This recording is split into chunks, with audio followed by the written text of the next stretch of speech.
Hello and welcome to Shape the System, where we find and tell the stories that help people to rethink the way the world works. We interview people from all over the world who are helping to change our systems for the better. Shape the System is an independent podcast with support from KPMG High Growth Ventures, who help ambitious founders and their teams scale up for success. More about KPMG High Growth Ventures after the interview. We hope you enjoy this episode. Hey everyone, welcome to a new year of Shape the System. We've decided we're going to do a little intro to our podcast. And so today we're going to be talking to Ali Watson from Code Like a Girl, who is tackling the gender diversity issue in coding. Yeah, amazing. It's such a nuanced, to use an overused term these days, subject. But the inequality within it, all the way from like getting the degree all the way through to being hired, and then having, 50% of the population is female. So we're using 50% of the products being made, but 100% of it almost always is being made by men. So it's very interesting. A whole bunch of issues that come with that. I'm sure. Did she go into a lot of detail about those things? Look, she's actually very diplomatic in going into the issues as you see them. But, I think the example you gave earlier was this idea of, if Uber's designed by men, they have a totally different experience when they get into a car versus what a woman feels when they get into a car. I don't think they've ever felt. That sums it up pretty nicely for me. Yeah, definitely.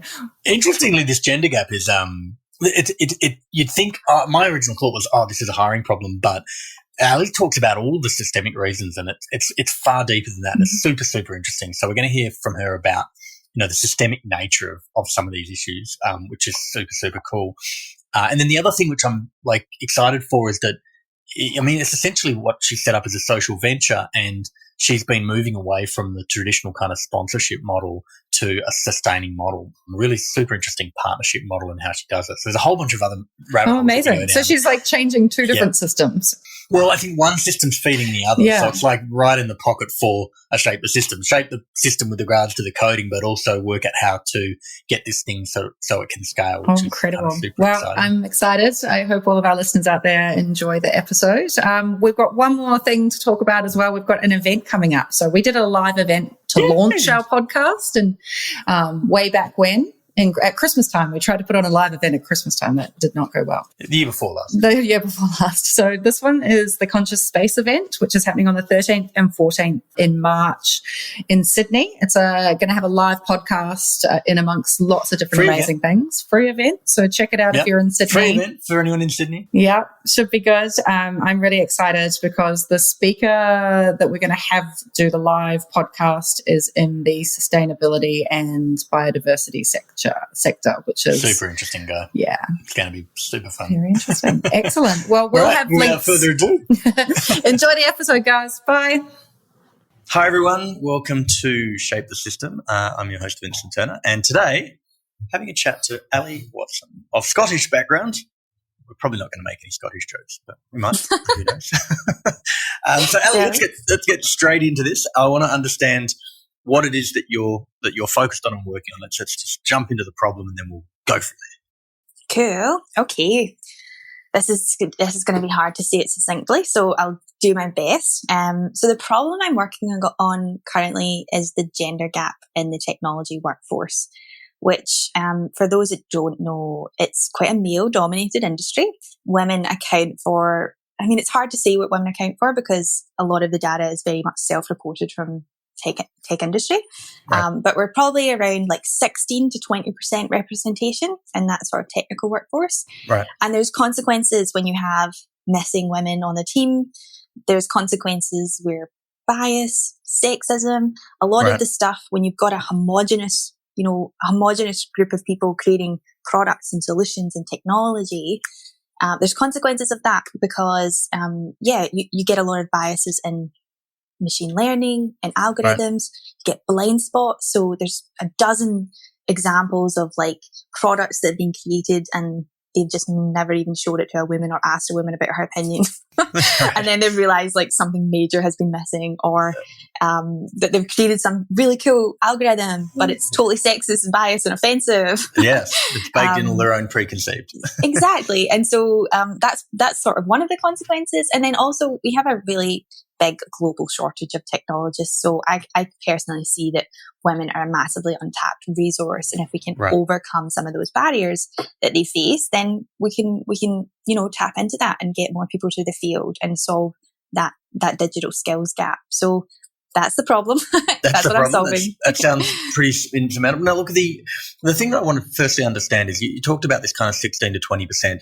So within companies that would maybe self-identify as a tech company or predominantly tech-related, they're saying, well, 1 in 5 people who work for us is a female. But I guess my question is it's probably even kind of more specific than that, in that if you look at I take a company that I'm involved in, 40 people, we have, some good representation of women in the engineering team specifically, but quite often in the company, ours is the same. A lot of the female representation, even in the tech company, are in non-tech roles, right? They're in marketing roles or HR roles. Totally. So I imagine that 16 to 20% number, if you actually look at the engineering representation, is potentially even less. Would that be correct? That is correct, Vincent. And that's actually something that a lot of companies do, because over the last decade, there has been a lot of media attention to the gender gap in tech. So it's almost seen as a real negative if a company doesn't have a good gender balance. So a really key shortcut that you can make to getting that gender balance is actually hiring women in positions where the participation of women are higher. So marketing roles, project management, administrative roles. So a lot of companies are doing that and then saying, I'm not going to give you the details of my workforce, but it's 50-50. But you're totally right. When you start examining the more technical roles, and there is some data, like Australia, I think, has the Australian Computer Society. They usually do a yearly pulse report, and sometimes they'll break it down, and you can see it. You can see that how it gets smaller and smaller and smaller. And it's because we're not addressing the kind of key barriers of women entering technical education. They're not coming through the schools, they're not coming through the universities, and they're not landing those technical jobs at the other end. So, and so that feels quite systemic then, because I think, it's like I've got only a sample size of 1 in myself in terms of the companies I've been or been exposed to, but there was always a question of, hey, you need to broaden your hiring practices. And I'm like, absolutely, you need to go on, even down to the way you write job ads to attract women into engineering roles. I think when I was in the Valley for a bit, there was a big pushback on, don't use this rock star terminology and ninjas and shit. Like, women don't want to. How many coding ninjas do you need? This is how ads were phrased, right? It's and obviously so funny. a 22-year-old bro was like, yeah, that's what I want to do. I'm an ninja. This is the stereotype. Yeah, so I think there is a hiring part of this paradigm. But I think the point you're touching on here is if the women aren't there to fill the roles, we have a broader and deeper systemic problem. And a lot of Code Like a Girl is focused on addressing that in the first instance. Is that correct? That's correct. And it's so funny that you talk about the hiring practices as well, because you're so right. There is that language, and it's just so funny. It makes me laugh all the time. And a lot funny, of the time, maybe not the right word, but sure. A lot of the time, they overbloat the descriptions as well, because a lot of people in the industry applying for these jobs, and I don't want to stereotype, because I hate it when it's the other way around. But a lot of people applying for these jobs will apply when they hardly even meet some of the criteria. So a lot of companies will be like, no, you must have this, you must have that. But then when you look at how women approach job applications, they wait until they meet 100% criteria. So you've got these conflicting things where companies need to put all these skills that actually aren't really that needed or can be taught on the job to make sure that they don't get all these overly confident people applying when they don't meet the criteria. And then it affects more women applying for the role because... So anyways, that's one piece of it. There's a whole bunch of nuances, Yeah, so exactly. Code Like a Girl, what we wanted to try and achieve is sort of look beyond the surface layer, look beyond girls are just not interested in tech. Okay, but where does interest come from? Where do we first get inspired by, what is the source of an interest? It's it's probably a game that we loved when we were young. It's maybe an auntie or a mum or a role model in our lives, or maybe it's a film that we saw and we just fell in love with the main character. And so when we look at, the magazines, the toys, the ads, and everything, even from my own generation growing up, the gender messaging, which is so strong and so contrasting. So, you've got, for boys, you've got like the Game Boy, you've got people like Meccano. Steve Jobs growing up, the Meccano, like there's so much tinkering and problem solving and time for them to develop a familiarity with hardware, with software, with tech. Yeah. And they've just got an abundance of role models. So of course they're going to be interested because their friends like it too. And it's such a peer experience. And whereas for girls, for a very, very, very long time, they haven't been receiving those messages. Their magazines have forced them to care about their hair and their makeup and their social lives and their boyfriends more than their careers and more than encouraging them into STEM. So even in just the last 5 years, we've saw a big shift. And it sounds superficial, but it's so real. Like there's a really fun case study, the Scully effect. So for all the X-Files fans out there, the X-Files was big in the 90s, and Agent Scully, she inspired a whole generation of women to pursue STEM. There was a spike in women. Yeah, really, right? I mean, I shouldn't be surprised, but that's awesome. It's super awesome. And there's so Hollywood's many the women. problem and the solution here. I think Hollywood's going to love this, by the way. I think that's it, yeah. But also, it's a problem because when you look at like Silicon Valley or you look at Big Bang Theory, like they do not do any good for the industry. Like, I mean, Silicon Valley is probably a little bit more realistic and representative of what we have today, but it's not entirely inspiring for girls. And especially, but does Code Like a Girl play a role in that? Do you think is part of what you're trying to do? Advocacy. I go in such a tangent. Sorry. No, that's perfect. We do. So role modeling is a really key part of the work that we do. So when you Google like Python tutorial on Google or YouTube, it's just man after man after man.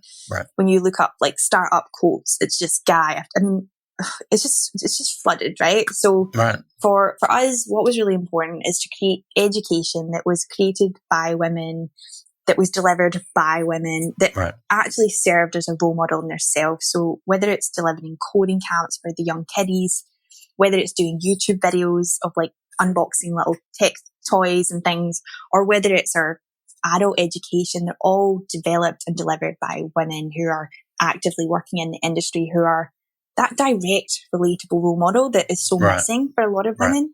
And that's a really key ingredient to what we do. That's really interesting. Yeah, absolutely. And then because a lot of the practical part of this is that there's the ability to provide a place where girls, and I'm using that term specifically to mean young women, but I'm presuming women more broadly, right? Not even just young women of all women ages. More broadly. We also cater to people that just don't identify with a gender. I mean, there's being a minority, really. That's what we're sort of, I mean, Code Like a Girl, even the name has girl in it.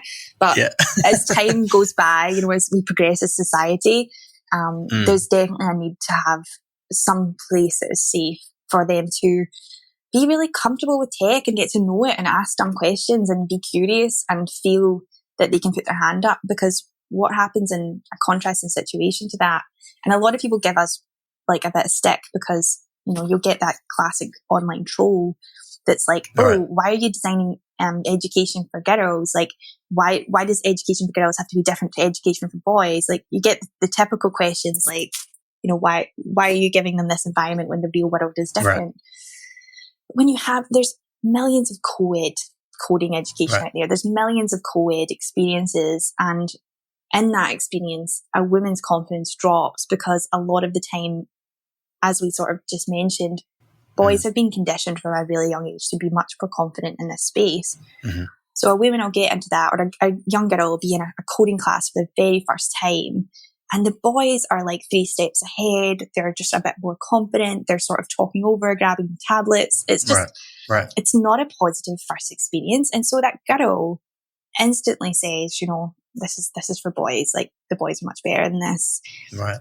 Whereas what we provide is an exclusive experience where they're being taught by women, they're surrounded by girls, it's normalizing something that is just not normal in their head. It's normalizing 20 girls around the table tinkering and building websites to their interests and their unique passions. And that's a really key sort of thing that we try formative and kind of moment. Absolutely, because they haven't experienced that before. And for many girls that come to our camps, they're actually already interested in tech. They're already interested in STEM, but they're a minority. They're that odd one out in their class, and they think they're weird. And they're on the cusp of dropping out because they want to fit in. They want to be just like their friends, you know, and especially at that young age. And I don't know if you've got any young people in your family. I would say like that 8 to 11-year-old. Okay. They just want to be like their friends. They buy all the same sunglasses. They buy all the same backpacks. You know, they just want to be like same their jacket. friends. I actually did that as a 9-year-old myself with all my mates. We all 5 of us had the same Billabong jacket. The guy around the surf shop was so happy because we all bought a $150 jacket with the only money we had. I've got a question about this. It sounds to me, and maybe I'm reading too much into this, but there becomes a moment where once someone, you know, a girl or a woman has gone through the course to a degree, or maybe a couple of times, I'm not sure, they develop enough self-confidence, both in the context, in the space, but also on the tools, to then go and forge ahead for themselves. Is that what you observe, or is it kind of a thing that has to go with them throughout the career? Like where does Code Like a Girl start and finish, I guess, is my question. You know, I think it's interesting. Over time, I've probably formed a bit more of an opinion about this, but I think it's not just the skills. It's not really just about education, because I think it's that identity thing. It's like it's the more intangible, like identity stuff of they came to Code Like a Girl feeling that they were had this strange hobby or strange interest, and it wasn't cool, and it wasn't like something that they should pursue, and they didn't know anybody else that did it. And then after leaving Code Like a Girl, they formed friendships. Like, I mean, it's actually quite fascinating to watch young kids form friendships in comparison to adults, because we are just very reserved and we have walls, and it takes us ages to meet friends and grow relationships. Whereas kids, they just need 3 days. by the third day of camp, they are exchanging numbers, they're taking selfies, and they are leaving just feeling a bit more happy with themselves and who they are and their interests. And I think that's way more important than actually teaching them the skills. But I would say like that's, yes, probably not way more important, but they are leaving with that confidence of the skills. They do have the skills, but I think it's more of an identity thing that changes in them, that they have more confidence in who they are and what they like, and they have more confidence in pursuing technology and coding afterwards because they've seen other girls, they've met some like-minded friends. Right. And then what's the kind of the pathway for someone, you know, through the course? Do you sort of think, okay, well, our role is to get them from having an interest or not having an interest, but finding a way to develop an interest and create an identity, you know, and rooted in some ability as well as in some learned ability. And then like where does that go to from there? Like how does that plug into the overall kind of arc of let's create more women in tech and solve a diversity issue? And it's a hard thing to measure, and it's a hard thing to understand if you've been, you know, you've ticked it, you've been successful, because we're teaching girls like 8 years old. And so for me, the most important aspect that I want to see change is that employment. So, you know, I would love to talk to her 10 years from now. It's a long lag time, by the way. I know, right?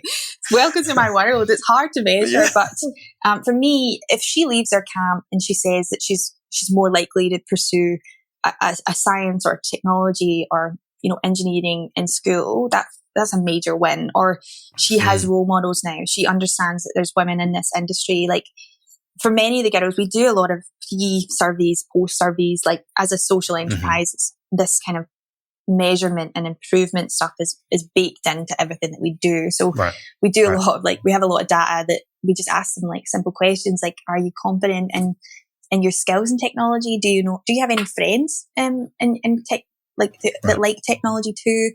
Do you know of any women who work in this field? And a lot of the time they come to the camps not being able to name anyone or have any friends in it, and then they leave it with the opposite. They've got friends, they could name a couple of women, and they feel like they might pursue a secondary subject at school. We also do adult stuff. So with the adult courses, it's a little bit easier to measure because they're actual women who are actively wanting to change their career. Going to go and get a job. Exactly. Yeah. So we have both courses. And you're also then creating the role models that you need for the other half. I know, right? It's a great ecosystem I'm creating.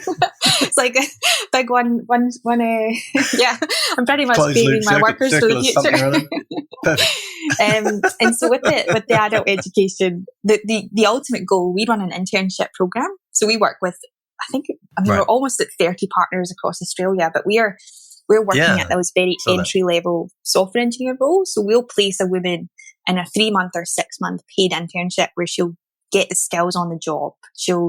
She doesn't necessarily need to have a computer science degree or a diploma.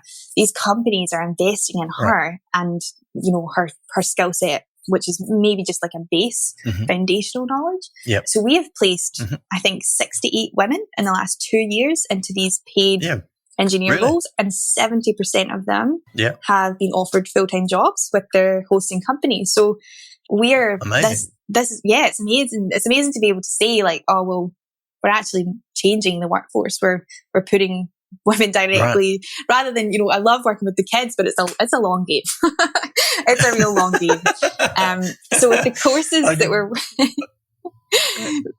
that we're working on today, and that we're educating women on today, are providing them with that skill to then get that entry level job and to move them into the companies. And a lot of the companies actually have their own established training programs. So we're seeing a big shift where companies they're no longer just sitting and waiting for it to change.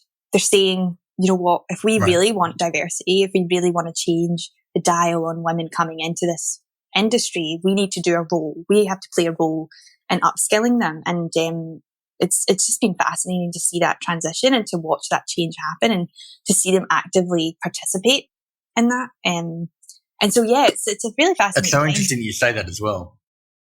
Yeah, because I remember I was in the Valley in like 2010 to 2015, and the popular refrain was, "I'd love to employ more women, but they're not there. What do you want me to do about it?" kind of thing. And in that same time frame, you had your hack reactors and the other kind of 6-month intensive boot camp kind of learn typically front end kind of JavaScript or full stack with Node kind of stuff, and people would come out of those 3-month intensive courses and get an entry level job, which in the Valley is a $200,000 a year job. Doesn't make sense. But what was interesting about that was it was a shift from we need these people to have computer science degrees to we need them to demonstrate an ability to learn and adapt. And as long as they can get through one of these intensive courses, then we believe they have the skills to do that, and we will teach them on the job. And I think that trend has then changed the ability for a company to play a role in developing skills rather than simply waiting for talented people to be available in the marketplace and saying, well, universities, they need to solve the problem and then we'll hire more of them. Kind of totally. I know the secret's out, isn't it? That you don't need to do a 4-year bloated degree. Yeah, well, someone who's done that degree, I've got both my brothers are computer science and our software engineers. I've got a full stack family is my joke. And what do they say? Yeah. So do they agree? They're both. One's a front end, one's a full stack engineer, the other's a sysadmin, and I'm kind of not technical. I mean, I'm not an engineer, but I think there's certainly some really gnarly roles where you do need to go back and do a lot more theoretical knowledge. But I think a lot of what's happening is in a move to platform as a service and not having to code and the no-code movement, the ability to build product that solves problems using technology is becoming more accessible more broadly, and models like what you're doing specifically for women, but even more broadly for diversity generally, are able to now play a role in helping companies sort of go on that journey. I just want to go back to partners, though. You talked about the relationship with a partner being a company, right? What's the name of one of the companies of you who's a partner of yours?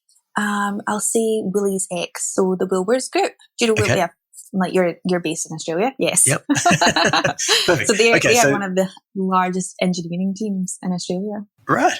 Really? Who knew? Okay. Amazing. I shouldn't be surprised. Every company's a tech company and the software's eating the world kind of thing. So how does this partnership program work? That was going to be my question. It's a really good question. So we have a lot of partners who just care deeply about this problem, and they don't have maybe the in-house diversity initiatives, and they see someone like Code Like a Girl who are actively working in the space, who are showing measurable impact in the space. So instead of, spending money on big initiatives and big days for girls in tech, they've decided to invest in us. So it's sort of a bit of a, an investment from their perspective. We work hand in hand with them to put interns into their workforce. So Willie's X are taking interns from Code Like a Girl. We're working with their team. So we do like a lot of company-wide talks. So diversity inclusion. We're obviously the gender diversity of that diversity inclusion. So we bring a lot of thought leadership into their workplace. And we're just an extension of their team, really. So a lot of the time they might be preparing a conference talk. Like one of our partners does a lot of talks at conferences, and they want to establish themselves as people who really care deeply about diversity and inclusion, and they'll work with us to create content. And it's quite varying. Like we'll sort of build a relationship with the corporate, and we'll say, what is it you want to achieve? And sometimes it's quite philanthropic. Like sometimes a partner will say, look, I just love what you're doing. Just keep doing it. Here's some money. And let's just keep talking. And if there's ways that we can get involved, we'll get involved. Like I have partners that are just wonderful people that want to help and can see that we're actively one of the biggest, one of the sort of more well-known people in Australia for doing this work. But we deliver impact reports to them, and then others will work and we'll maybe create something custom. There'll be a really nice cross collaboration. I'm trying to think. Lenovo Computers was a really great partnership that we did last year, where we were trying to scale our camps, and one of the big barriers with our camps is, we're starting to use a lot of hardware and like little, makey kits and little processors. And so there's a heap of like startup and setup costs, and you have to have your laptop all ready and installed with the right software. And so we actually have our own laptops, and so kids don't have to bring anything to camp. They just come, they turn up, and everything's there out the box. But scaling that's expensive. And so Lenovo was a perfect partnership where they have a heap of X-demo product. It's just like sitting there, and we married and partnered, and they gave us heaps of laptops to be able to then do the work that we did.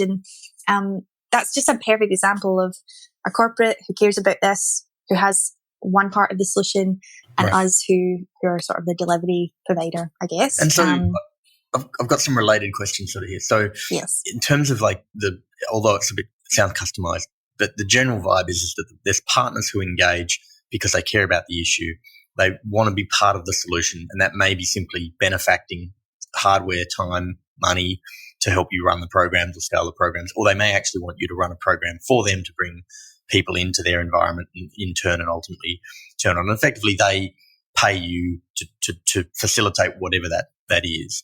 And that's the commercial model that enables this whole thing to operate and continue. Is that essentially the dynamic? Was there more to it? There's a little bit more to it. So please, let's go. I would say that's how we sustain ourselves, like 50%. Okay. I think that, I'll be real, like it's sponsorship. It's like sponsorship almost, rather than grants, donations. And so that's kind of half of the model. And we had to rely on that alone. I reckon we'd probably dry up pretty quick. There's not that much money in that space, and especially as we progress, and there's just a lot more. I mean, people are seeing there's just a lot more causes out there that deserve corporate sponsorship, and so it's a tough gig to try and compete for that every year and get that to sustainable. So something that I've always been really passionate about, and actually why I chose the social enterprise model as opposed to, a not-for-profit where you're just constantly bidding for grant money and you're getting donations. Did you say bidding? I think begging's the right word. Which word did you say? I said bidding. But sure, we can say begging. But it's a total like exhausting fundraising. Like you spend all your time fundraising, whereas I'm quite a tech. I mean, I'm a software engineering background. I've got a computer science degree. I'm a real strong creative person, and I really wanted to bring my skill set and create something that was much more sustainable, much more scalable. So that's been the battle of Code Like a Girl. Like that's been, we've got this not-for-profit values, not-for-profit heart, but we've always tried to create a really self-sustainable, scalable model with impact. And so 50% of our other revenue is actually revenue that we bring through the sales. So we have women who enroll in our courses, and most of them are like affluent white female Australians. Like, so they pay to enter the course, and then we have a scholarship model. So for every 4 sales, we actually put a woman from, whether it's a marginalised background, whether it's a disadvantaged background. Yep. And so they get tuition free, so they can join the program. And it's this distribution of privilege where sponsors and women with the means can support women without the means. And that's been incredible. That's been always something that we've really strived for. And it just puts a lot of pressure off of us, because we can then create and do change and pay staff and remunerate women. Because, one of the things that frustrated me a lot about this problem was just so many people were just giving their time and energy for free and volunteering. Right. And then you would lose. It's not sustainable long term. It's not sustainable, because those lovely champions, those generous people with their time, they run out of time and they run out of energy. And then and I've seen it happen time and time again, where if you don't make it sustainable, if you don't pay yourself a salary, there's only so much goodness you can bring to the world, unless you've got a really great job that's paying you tons of money and you don't mind doing it on the side. And you're on 3 days a week. Yeah, exactly. Work from home in your underpants kind of thing, and you've got plenty of hours in the day. Totally. But this problem's pretty serious and a pretty good one to solve. So it deserves dedicated resources. And so that's something that's why I kind of call ourselves a startup in a way, because we're that typical definition of a startup where you're trying to just figure out a business model. And a scalable business you churn through different ideas and different models until you land on one that is both scalable and impactful. So that's kind of what so let's park the 50% coming from donations and kind of consultancy or whatever that sort of model looks like. Do you feel that the model where you've got people who are paying to do the course, and they have options, right? They could go to General Assembly, they could go to Hack Reactor, or they can come to Code Like a Girl.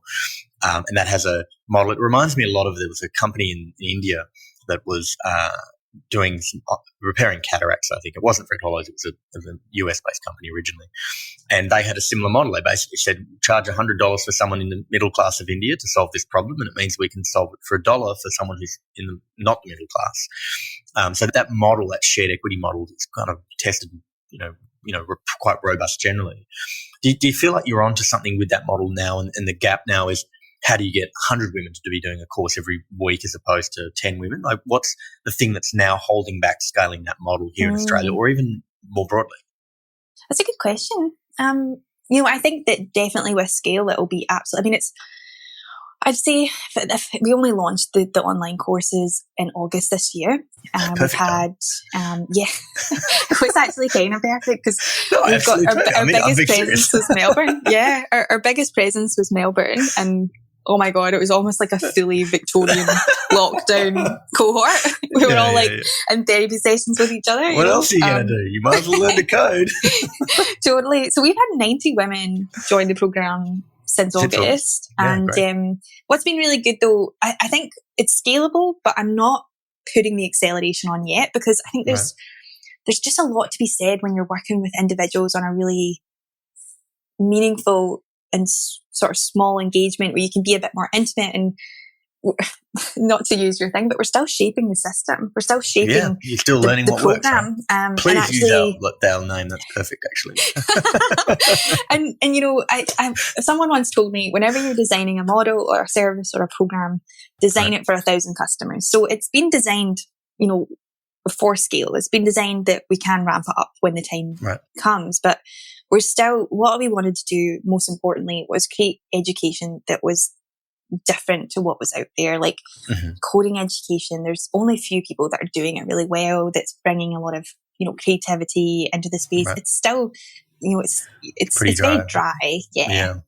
So I want to make sure that whatever we do, we prove that it's effective first, and that's we're probably halfway on that journey. I would say we've built 10-week courses, and you can choose per programming language rather than I'm just going to do a full stack and be told by someone else what that stack is. Instead, you could sort of mix and match whichever programming languages you want to become a full stack developer. So if you want a job at MyOb, who is a .NET house, they do C# development. I want to be a full stack developer at MyOb in 3 years' time. Okay, I'm going to pick up C# and I'm going to pick up front end, and then I'm going to pick up maybe something like React, a front end framework. And I want this design of the education to be mix and matchy and flexible. Right. And so for me, it's proving effectiveness first. It's proving that those great educational outcomes are there, and we're still on that journey. And so I think the barrier really is just improvement. We just need the time to improve, get the system right, to get the feedback, to make sure that because I think what's always set us apart is our integrity. Like as a brand, integrity, authenticity. It is like the only way you're going to survive in the future. I think with millennials, with that audience, like they resonate with, and you said it at the very beginning, like we're a social enterprise. We've got heart, and I think businesses that don't are of the businesses of yesterday. I think there's almost a shift in all companies and all sort of all startups that if you're not doing something that's all that purposeful or is purely capitalist and purely commercial, are you going to really thrive? Yeah. You're not on the winning side of history Absolutely. in the near term, maybe in the long term. And I think with these boot camps, when you're seeing these boot camps that are like 6-month intensives, well, one, they're not really designed for women. Like how many women have the financial means to chuck thousands of dollars or park their babies and childcare and all those things. It's just not designed for the average woman, but it's designed for the average man. And so we wanted to really create something very flexible. You learn in your own times. Content's pre-recorded. Support is completely live. It's about community. Like we've really been, like I think when you were saying people compare us to, and they compare us to General Assembly. They even compare us to, those kind of university online like courses. Like a Udemy or whatever. I would say like the MIT online, and these are actually surprisingly our competitors, but the price point for Code Like a Girl is much lower, and a lot of them are coming because that's a big commitment, and they're saying to themselves, I'm not confident with this yet, I'm trying this out, but I love the fact I could do it with a group of women. I love the fact that I'm going to meet some people as well. And so community is a really, really big pull for a lot of the students coming to Code Like a Girl. And it's kind of where it all began. Do you think as well on the commercial side, and like not to jump into solution mode, but that's quite kind of fun. There's as someone who's paid recruiters 20% of someone's salary countless times and have a personal challenge with it. Surely part of this model, if you're building the supply side, is that you get to help place these people and the companies would pay for that. Like, is that not part of the model moving forward? It is, yeah. So there's definitely a placement fee that companies will pay when they get an intern. Right. So we've placed about 15 interns in the last quarter. Okay. But it's not a huge amount. Like you can't get away really. You can't really. Sorry. I set my pen off my glass. It sounded really nice. I thought it was like a great notification. I'm like, that's kind of cool. But when we're talking that entry level talent, not many recruiters deal with graduates or entry level junior talent because it is competitive at that early stage. It's still quite competitive. So you can only get away with so much of a fee, and so it's not lucrative, but it's still in the system. And I think at scale, when we're talking bigger numbers, it will be very helpful to have that as an income revenue. But it's not as lucrative as some may think, and it's actually been advice from the very early days of starting Code Like a Girl. I think a lot of people wanted me to turn into a recruiter because we were getting a lot of seasoned women come to our events, but it's probably just not what I'm inspired by or passionate about. And I want to be contributing to the solution, not just commercializing off the problem. Yeah. And that's always been something that's really quite strongly ingrained. And you sort of got to know where your lines are. I'm curious as well, like coding. I think about the creation of digital products, and right up front we were talking about technology companies, but I subscribe to this idea that ultimately companies are going to be technology companies, and more what they'll be doing is building solutions, whatever that is, capability, digital, delivered digitally to either people or businesses. But to build something digitally, you need to code it, but it probably has some data element to it. It needs to be designed. It needs to be digitally understood, like product management, and it needs to be tested. There's a broad gamut of roles in the delivery of a digital outcome to someone. So if you're going to be a tech company, you actually need all of those competencies. And I mean, if I look at, a typical tech company, all of those technical roles are all underrepresented. Did you see Code Like a Girl extending beyond kind of the coding narrative to just digital generally, and even some of the roles we haven't even imagined yet are probably going to come in the next 5 or 10 years? It's a good question. And I have no. Did you say you have no, or I'm not sure? No, it's a no. When we approach this problem, there's actually a lot of like-minded organisations that approach it so broadly. Right. That are like women in tech. Women in tech, and right. girls in tech, but right. It's not focusing on women coding tech. Right. And I have been to countless conferences, girls in tech and women in tech conferences, and I get this keynote speaker comes on stage and she's this, glamorous, amazing woman. And almost the second thing that comes out of her mouth is, I'm not a coder. And I'm just kind of tired of us, pushing women in tech, but not encouraging them to get the technical capabilities. Interesting. Absolutely, because it's going to be a domino effect when you have women with the capability to imagine the solutions and design the solutions, and she's so comfortable in that world. Right. She's going to be the next CEO. She's going to be the next founder. She's going to trickle, it'll be a trickle effect. But there's just too much of the broad. We need to be niche because we're probably the only ones that are being niche about it. And when you've got limited resources, which we do, it's just the reality of growing a business. You got to be laser focused, and I think that's an approach we've always taken, and has led us to building a really, I would say definitely sustainable and quite successful business, is keeping that laser focus on putting more software engineers into the workforce that are women. I'm very glad I asked that question, because I had a misgiving that maybe it needed to go beyond that. And I think your answer was spot on. Yeah. Hey, just kind of, because you've talked a lot about the need for this to create identity and community as a way of doing that, and shared identity between role models and women in tech. What's the relationship with men to the program? Like what role can a man play in respect of the initiative? Yeah, it's a good point. Look, we don't have a heap of initiatives that attract men into the organisation. Like, we have a lot of men who work for the organisation. So our board, our accountant, our finance controller. All those non-technical roles. Funnily enough, we have had a few. We've got them in the marketing department getting coffee. That's so funny. Well, they're underrepresented there, so we're trying to do our part on both sides. That's really funny. We do, we absolutely encourage men to speak at our events because it's not just about like role models and tech. Those events are, and we're not running events at the moment due to COVID, but those events are about education and knowledge sharing, and sometimes men have good ideas. Yeah. No, I'm kidding.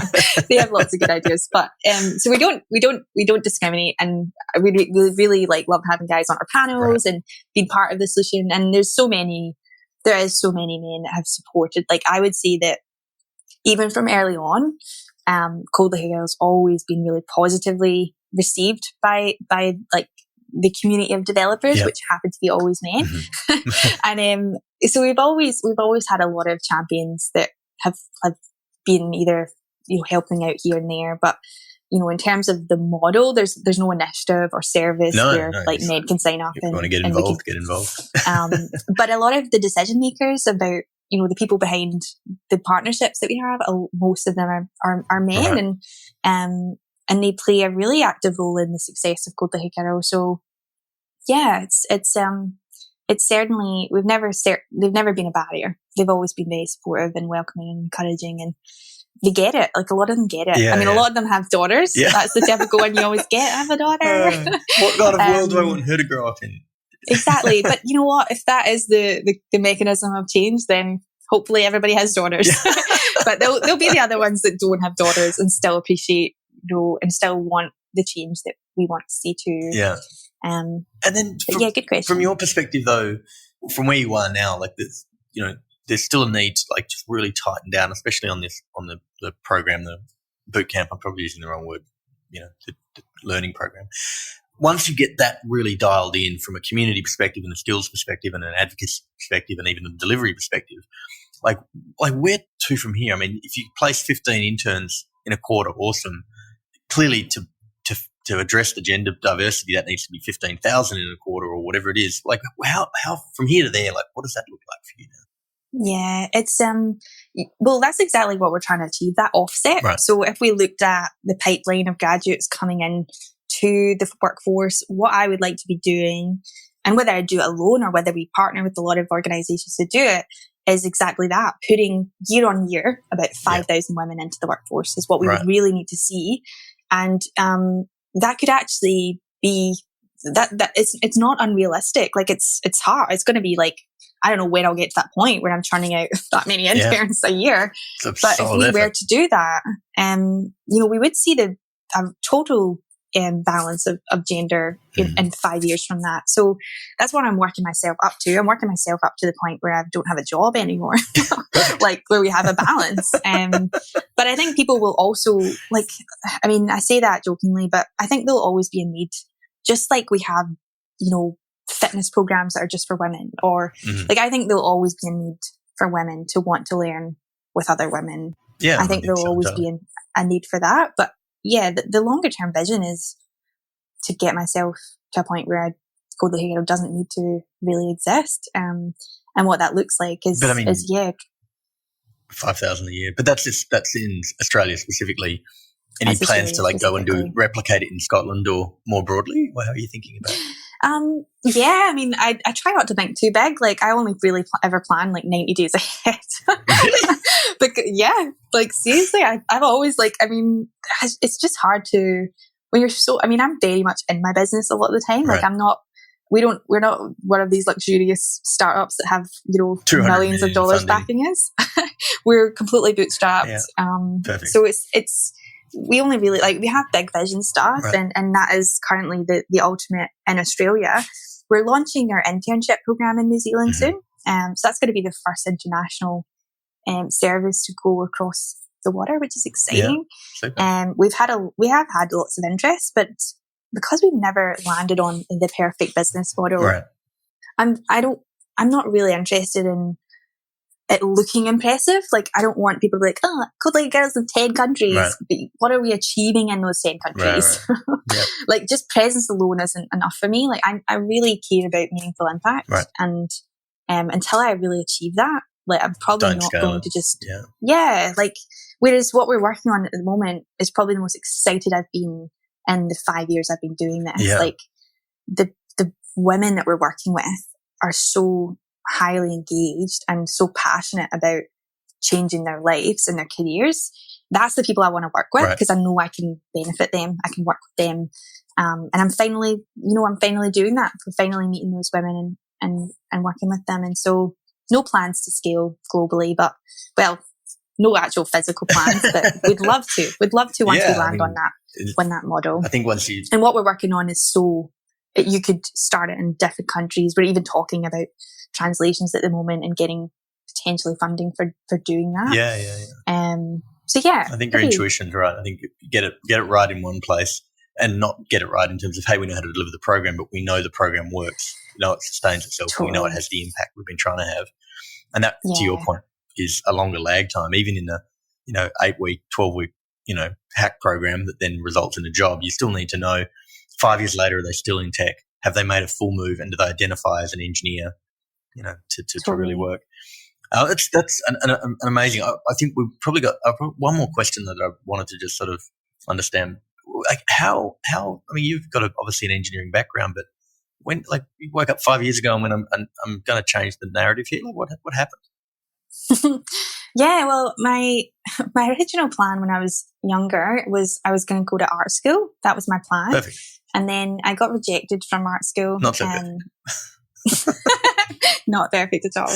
Got rejected, and then I tried again, got rejected again. So it was 2 years of trying to get into art school, and computer science was my plan B. Really? So, yeah.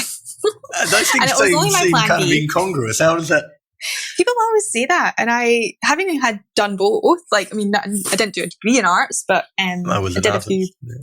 I was a self-proclaimed artist. Of course. I don't think they're too different. I think there's, people always like make fun of me for this, but I think there's so much beauty and artistry and creativity in the application and building of code. Totally. Yeah, like, when you're a creative, you work well under pressure, you work well under restrictions. Like, limitations is what you thrive off of, because you then can create something really cool. And I think it's almost the exact same environment when you're creating code, when you're building a platform. Like, you really have to think about different ways of doing it, and pushing boundaries, and even just the syntax and how you create your code, and the clean code and the best practices. And there's just the elegant so much code. I love that word. The elegant code, you know, and it's just like, when you create a really good, high performing, beautiful piece of code, the satisfaction that you get, you're like, I'm an artist. Look at that code.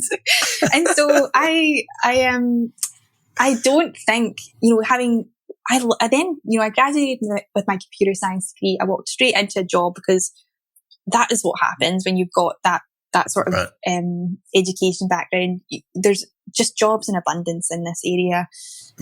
Luckily, I went to one of the more prestigious universities, and so I was privileged in that sense. And yeah, spent first year in a software house, and then moved across from sort of desktop software to working in web development, which I've much preferred, and I'm really glad now that I'm in that space. Worked with creatives. So I ended up moving into creative agencies in Scotland, and even though I was never the artist, even though I was never the designer, I was the back end engineer. It must have been a much better engineer to work with as a designer, though, because like, this girl gets it. She actually understands what we're trying to achieve. She actually gets it. She respects it. Yeah. She understands that, like, it needs to be pixel perfect. Yeah. Perfect. And so, yeah, I actually did, and I got always a lot of compliments from you know, project managers or designers that respect was there and that passion was there to make their designs really come to life. And so, yeah, and I got so much achievement, and I was, you know, I would sit some days and I'd think, thank God I didn't get into art school. Like, thank God I didn't go down the other path. Well, you and I wouldn't be talking. Because what this career has enabled me to do with my life, the financial independence, being able to live in this country, there's just been so much stuff that this career has given me. But at the same time, being a woman in that career, being one of few women in the computer science class, being the first female hire of this company, that company, the only woman on that team, again and again, got pretty tiring. And by the sort of 6th year, I'd moved over to Australia, and I didn't really have much friends, and I didn't really have much, you know, I had no family here.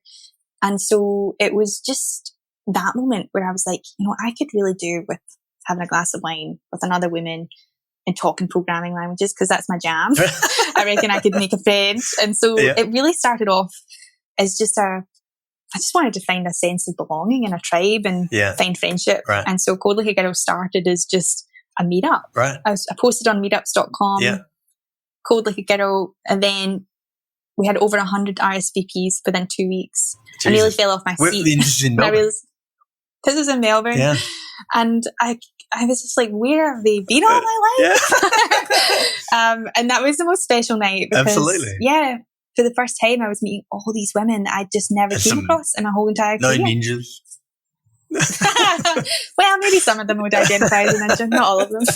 And then how did that translate into, you know what, there's clearly a gap in the community, but there's an opportunity to go beyond the community and bring more people in. Did that come out of that dialogue? Did you start to bounce off other people in the community and go, you know what? Bounce off ideas and like met all these amazing passionate women and just their energy, like just feeding off them. And Code Like a Girl, you know, whilst I've always been the sort of rock that's maintained it, I would say it's a collective. It's always been like this community of people that is either backing it or part of it. And, you know, I'm not the only one that's really passionate about this. Like, if you go onto our Slack channel, there's just so many advocates in their own right doing talks at school or doing their own little initiatives. And I love being part of that ecosystem of other women.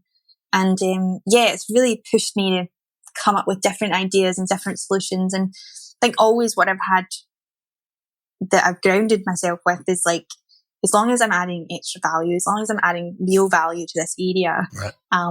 Then, you know, just enjoy it and just keep going. And you can always go back to your old career, but right now, being able to solve this problem and just meet these people is, you know, it's such a joy. Like I love my job.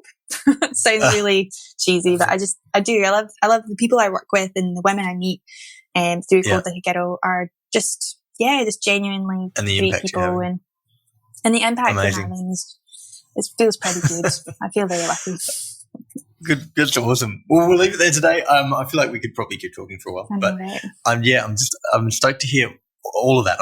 Your story specifically, but also the detail of how this is working, and I think how it feels like you're starting to crack the nut. That's super exciting. I'm looking forward to like checking in about 6 or 12 months and hearing hearing beyond. But thank you again for being on the show today.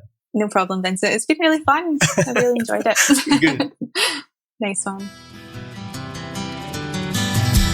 We hope you enjoyed this episode of Shape the System. As usual, if you'd like to suggest a guest, someone that you know who's helped change a system for the better, please go to www.shapethesystem.org, click on the top right-hand corner, then click Suggest Guest. Make sure that you click subscribe so that you get the new episode. Shape the System is an independent podcast with support from KPMG High Growth Ventures. Connects founders to the services they need along their journey. Whether you are looking to refine your strategy, mature your finance function, prepare for a capital raise, expand abroad, or simply comply with regulatory requirements, they provide you with the support you need to drive your business forward.